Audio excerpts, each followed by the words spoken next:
This is a second video on understanding beauty. We talked in the last one about symmetry versus balance, where balance really should take precedence over symmetry unless symmetry is causing a deformity. In quick review, balance means how each part of the face works with the other. We're now going to talk about how you and I interact with each other. How do you visualize a beautiful woman or a handsome gentleman? You say, well, I can tell that. I don't know exactly what the rules are. And what I was trying to do is tell you before in the last video, scrap the rules. There isn't necessarily these perfect harmonious blend of things that follow a certain geometry, but we know beauty when we see it, as they say, right? Well, how do you evaluate yourself versus other people evaluating you? Remember my end goal is not just to make you happy in a micromanaging fashion, but when someone looks at you, they just go, wow, you look good. I don't know why you look good, but you just look fantastic.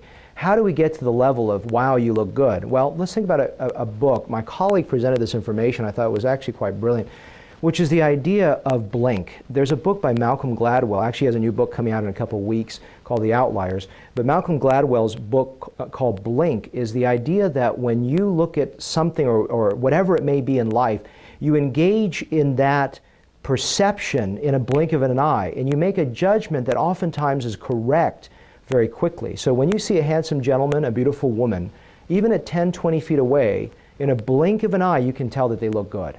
And that's what the impact I'm trying to achieve, which is to blink and create a beautiful result for you. But oftentimes, what's very interesting is when you look at yourself, you're very close to the mirror, you're scrutinizing all the details, there's this little flaw here.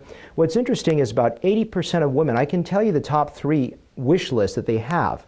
And this is, again, I use a 20% escape clause because it may be wrong. But in 80% of the cases, number 1 is something around their mouth, either an asymmetric upper lip, a thin upper lip, or a crease around the lip.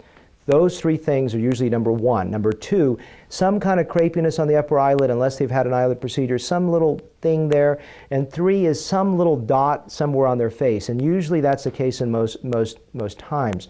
But remember, what you're seeing in a micromanaging level, oftentimes no one else can see. And it takes you 5 or 10 minutes to evaluate your face through this microscopic level. And I can promise you one thing, step 10 feet away from the mirror and ask yourself, can you still see it?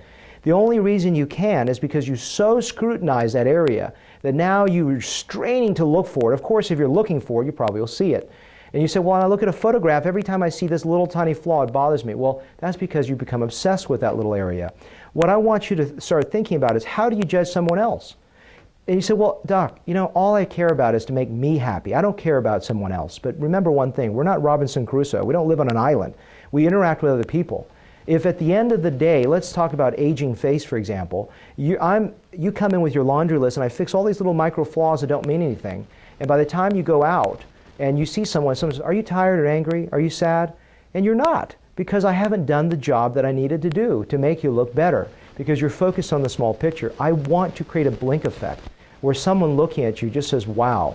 And the good thing is I have an eye to understand what are the major areas to work with blink. Now, if you ultimately say, look, Doc, you need to fix these 3 things. That's what I came in for. That's all I care about. That's what I think creates beauty. We can do it still. It's up your prerogative, but I first have to outline for you what the most important things are.